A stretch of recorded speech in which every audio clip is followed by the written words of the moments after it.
does an appallingly bad job, and actually does a worse job than it should do.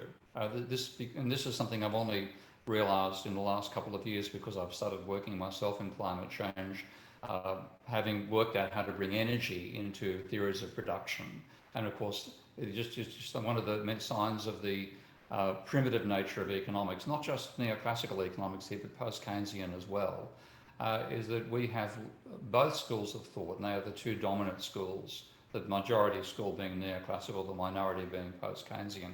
But the two schools that normally build mathematical models of the economy, and both of them have built models of capitalism in which production occurs by combining labour and capital in different ways with no role for energy. That's completely false. My insight which led me to developing energy-based models was simply to say that, as an aphorism, labour without energy is a corpse. Capital without energy is a sculpture.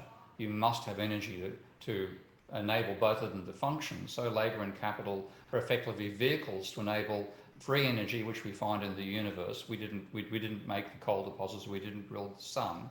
Those free energy sources, to convert them to useful work. That's the role of labour and capital. And therefore, when you do that, you then have the laws of thermodynamics applying. So there must be waste being produced. This framework completely alters the perspective that I think you can have on the relationship between the economy and the ecology. Now, I then started looking at how neoclassical economists had approached this, and they could have done a good job. I mean, if you had simply said that there are physical constraints, physical limits, if you built a model of like a computable general equilibrium style model, you could have included the reliance upon raw materials, the depletion of raw materials, etc., the impact of feedbacks from externalities, meaning pollution, meaning you had less effective production and so on. It could have been done well. Instead, I have to say, I have never read any work as bad as the work done by William Nordhaus, because he suffers from an extreme version of what I call the neoclassical disease, and that is the mistake of confusing what are properly called domain assumptions which determine whether your theory is right or wrong, for simplifying assumptions, things which if you include them, you get a much more complicated model, but it doesn't really change the outcome. So in building his so-called empirical data on which he based his theories of climate change, Nordhaus assumed that 87% of industry would be unaffected by climate change because it takes place in quote-unquote carefully controlled environments. And when you look at the list of economy industries, he included all of manufacturing, all of retail and wholesale services, all of government, etc., etc. The only thing they have in common is they happen indoors and potentially in air-conditioned environments. That's how stupid, and I have no other word for it, stupid, an assumption was made. If that assumption were true, then climate change wouldn't matter. But this is not an assumption you want to test by seeing how the theory works out in practice. Now, the neoclassical disease comes from Milton Friedman and the methodological argument that you can't test a theory on its assumptions, you can only test it on its results. We don't want to find out the hard way that this assumption is false. Okay? You need something robust. Now, if the assumptions that Nordhaus made were shown to scientists, they would have screamed, they wouldn't have laughed. They said, get the hell out of here. You're worse than a climate change denialist. You're trivialising the dangers we face by absurd assumptions.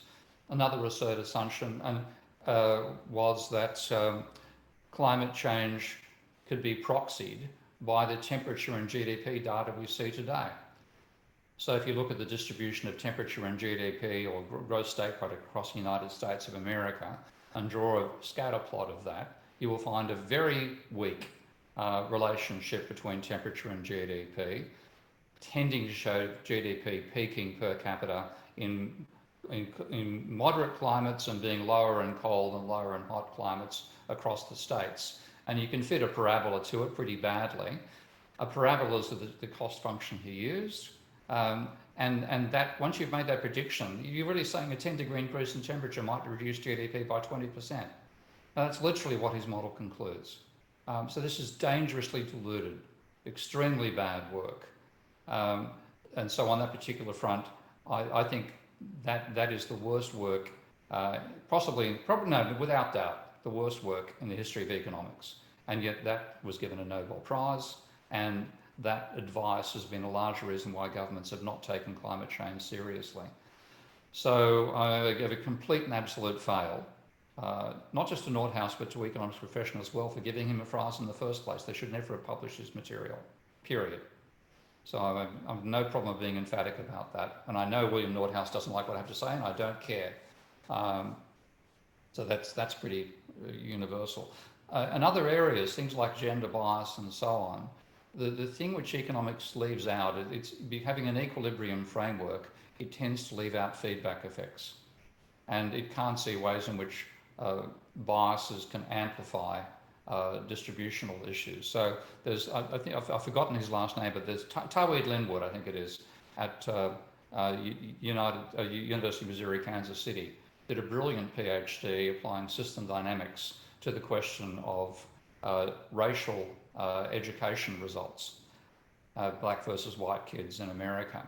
And what he showed was that if the teachers themselves start with an attitude expecting the students to be, black students to be less capable than white students, that actually feeds into how those students develop over time and generates the outcome that they get lower results than the white students do.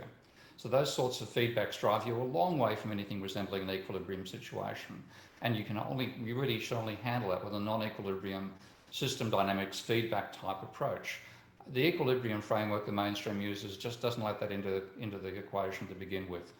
So in so many ways, we have just the wrong framework for analysing what are fundamentally dynamic and evolutionary issues with equilibrium tools.